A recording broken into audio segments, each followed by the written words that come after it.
मैं हूं अश्विनी वर्मा और आप देख रहे हैं प्रचंड समय टीवी। मुख्यमंत्री जयराम ठाकुर के समक्ष आज यहां निरोग्य लाइफलाइन फाउंडेशन ने टेलीमेडिसिन के माध्यम से कोविड से संबंधित गुणवत्ता जांच, निदान और उपचार सेवाओं को उपलब्ध कराने में सुधार पर प्रस्तुति दी। मुख्यमंत्री ने कहा कि प्रदेश सरकार परियोजना की जांच करेगी और उसके अनुसार निर्णय लेगी। उन्होंने कहा कि राज्य सरकार ने प्रदेश के लोगों को बेहतर परामर्श प्रदान करने के लिए टेलीमेडिसिन परियोजना पहले ही लागू कर दी है। उधर मुख्यमंत्री श्री जयराम ठाकुर ने कहा कि जहां लोगों की जान पर बनी है, वहीं व्यवसायियों को भी ज़्यादा उम्मीदें नहीं रखनी चाहिए। फिर भी सरकार यथास्थिति व्यवसायियों की मांगों पर गौर करेगी। उन्होंने कहा कि सरकार की मंशा लोगों को फायदा पहुंचाने की है, लेकिन लोगों की जान की सुरक्षा सरकार के लिए सबसे बड़ी है। सुनते हैं मुख्यमंत्री श्री जयराम ठाकुर ने क्या कहा।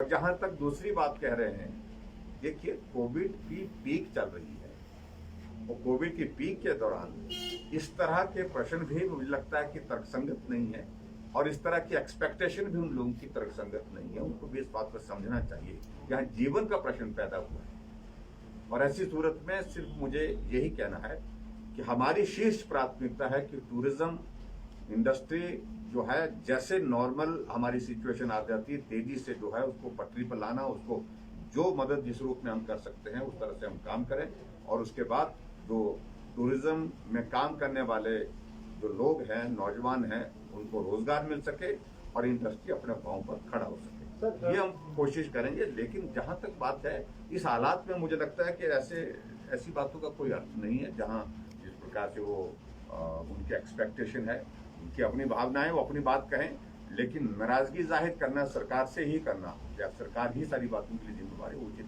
कोरोना के ताज़ा हालात में हम देख रहे हैं कि मामलों में गिरावट तो आई है, निश्चित रूप से आई है, लेकिन उसके बावजूद अभी तक दौर ऐसा नहीं है कि हम निश्चिंत होकर के रह जाएं। चिंता का दौर अभी तक है।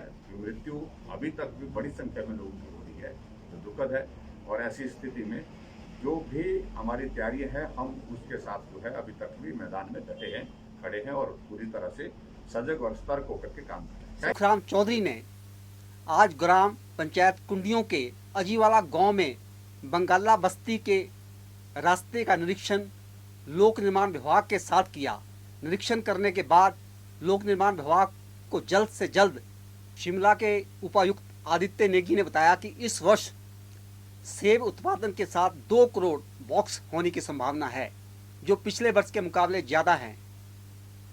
बर्दाश्त नहीं होंगे ऐसे विरोध, ये कहा है हरियाणा के मंत्री विज ने। हरियाणा में सरकार और किसानों के बीच लगातार बढ़ते जा रहे टकराव को लेकर बुधवार को गृह मंत्री अनिल विज ने किसानों को 2 टूक बड़ी चेतावनी दी है। अनिल विज ने देवेंद्र बबली मामले में तीखी प्रतिक्रिया देते हुए कहा कि इस प्रकार का विरोध बर्दाश्त नहीं होगा। विज ने कहा कि किसानों को आंदोलन करना है तो करें, काले झंडे बैनर दिखाएं, लेकिन 200 मीटर दूरी से। हरियाणा में दवा गुल शराब फुल का तंज कसने वाले कांग्रेस नेता रणदीप सिंह सुरजेवाला पर विज के हमलावर तेवर देखने को मिले हैं। विज ने सुरजेवाला पर पलटवार करते हुए कहा कि जिस व्यक्ति का जिस बात की तरफ ध्यान होता है वो उसी तरह की बातें करता है। अब सुरजेवाला ने दारू का पता किया होगा। कांग्रेस अध्यक्ष कुलदीप सिंह राठौर ने आज कांग्रेस मुख्यालय राजीव भवन में प्रदेश कांग्रेस कमेटी द्वारा संचालित कोरोना रोगियों की सहायता एक निःशुल्क ऑक्सीजन युक्त एम्बुलेंस सेवा का शुभारंभ किया। ये एम्बुलेंस जरूरतमंद लोगों की सहायता 24 घंटे उपलब्ध रहेगी।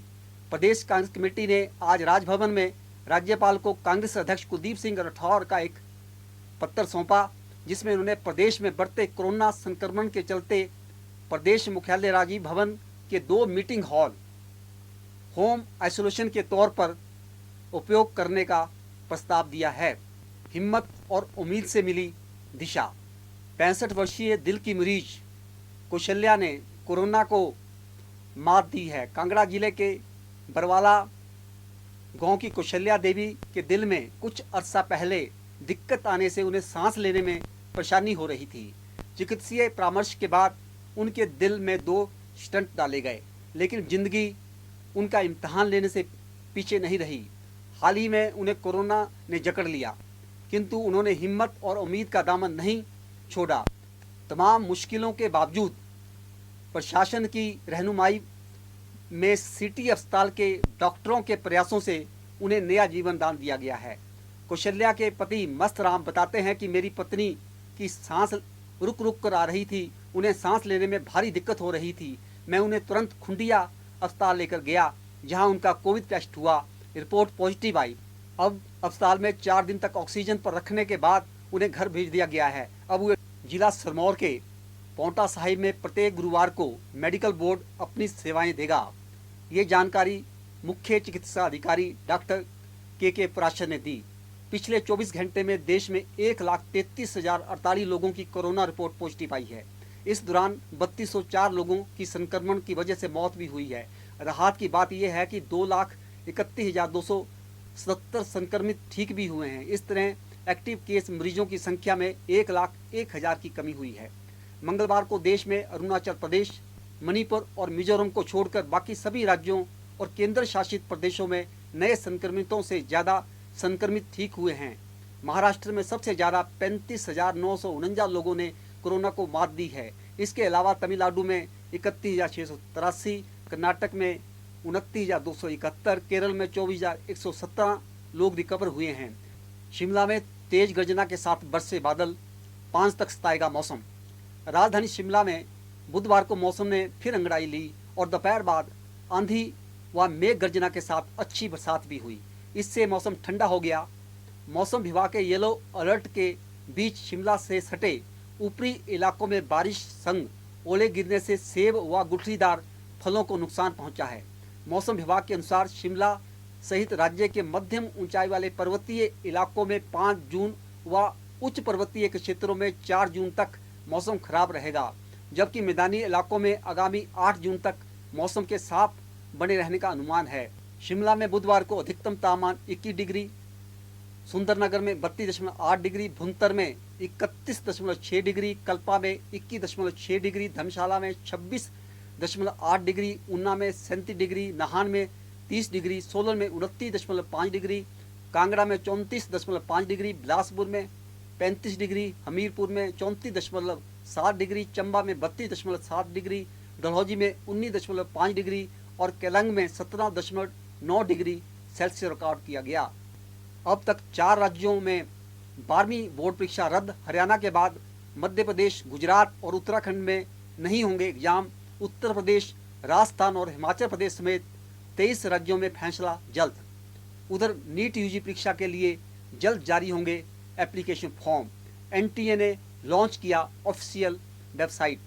कोरोना महामारी के दौरान दवा, ऑक्सीजन और वैक्सीनेशन के मामले पर सुप्रीम कोर्ट ने बुधवार को केंद्र से अहम सवाल पूछे हैं। सुप्रीम कोर्ट ने कहा है कि वैक्सीनेशन के लिए आपने 35,000 करोड़ का बजट रखा है, अब तक इसे कहां खर्च किया गया है। कोर्ट ने केंद्र से वैक्सीन का हिसाब भी मांगा है और पूछा कि ब्लैक फंगस इन्फेक्शन की दवा के लिए क्या कदम उठाए गए हैं। 18 से 44 साल के लोगों को कोरोना वैक्सीन लगाने की केंद्र सरकार की पॉलिसी को भी सुप्रीम कोर्ट ने तर्कहीन बताया।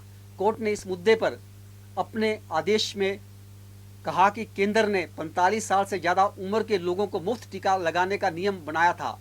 18 से 44 साल की उम्र के लोगों को टीका लगाने का पैसा लिया जा रहा है। कोर्ट ने कहा कि वैक्सीनेशन के शुरुआती 2 फेज में केंद्र ने सभी को मुफ्त टीका उपलब्ध करवाया। इसके बाद जब 18 से 44 साल के एज ग्रुप की बारी आई तो केंद्र ने वैक्सीनेशन की जिम्मेदारी राज्यों और केंद्र शासित प्रदेशों पर डाल दी।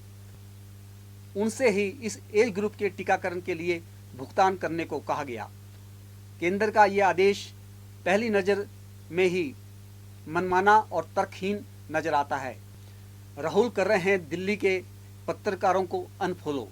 कांग्रेस के पूर्व अध्यक्ष राजीव गांधी ने एक ही दिन में पार्टी के कई वरिष्ठ नेताओं, करीबियों और पत्रकारों को ट्विटर पर अनफॉलो कर हलचल मचा दी है। केरल के वायनाड से लोकसभा सांसद राहुल ने मंगलवार को अपने ही संसदीय कार्यालय के कुछ लोगों और दिल्ली के वरिष्ठ पत्रकारों को अनफॉलो कर दिया। पार्टी ने बयान जारी करके कहा कि ये राहुल के अकाउंट का रिफ्रेशमेंट है, वे जल्द ही नई रणनीति के तहत लौटेंगे। वहीं कुछ मीडिया रिपोर्टर्स की माने तो हाल ही में कुछ वरिष्ठ नेताओं ने राहुल के खिलाफ पक्षपात करने का आरोप लगाते हुए शिकायत की थी। अब नौकरशाही में तबादलों पर एक नज़र। निशा सिंह को वन विभाग दिया गया है, ओंकार शर्मा को हॉर्टिकल्चर दिया गया है, के पंत को राजस्व सौंपा गया है, प्रदूषण नियंत्रण बोर्ड भी उनके पास रहेगा। आर.डी. धीमान को एमपी पावर दिया गया है और वे चेयरमैन बिजली बोर्ड भी होंगे, और हंसराज को एनिमल हस्बेंड्री दिया गया है। मुख्य निर्वाचन अधिकारी सी पारासू को फूड एंड सप्लाई भी दिया गया है। राम सुहाग सिंह को इंडस्ट्री के साथ ट्रांसपोर्ट और लेबर इंडस्ट्री भी दिया गया है। आम आदमी पार्टी के हिमाचल राज्य मीडिया प्रभारी ने छोड़ी पार्टी। प्रदेश अध्यक्ष पर जड़े गंभीर आरोप। आम आदमी पार्टी के राज्य मीडिया प्रभारी एनके पंडित ने पार्टी से इस्तीफा दे दिया है। उन्होंने अपना इस्तीफा दिल्ली के मुख्यमंत्री अरविंद केजरीवाल, हिमाचल मामलों के प्रभारी रत्नेश गुप्ता व पार्टी के खलीनी स्थित शिमला कार्यालय को भेज दिया है। हालांकि उन्होंने इस्तीफा देने का कारण भारतीय किसान यूनियन महाशक्ति हिमाचल प्रदेश के प्रवक्ता की नियुक्ति होने को बताया है, मगर जिस तरह से उन्होंने प्रदेश अध्यक्ष पर आरोप जड़े हैं उससे लगता है कि अप्रैल में हुए चारों नगर निगम चुनावों में पार्टी की हुई करारी हार के बाद पैदा हुई कलह के चलते ये इस्तीफा दिया गया है। आप देख रहे थे प्रचंड समय टीवी और देखते रहें प्रचंड समय टीवी।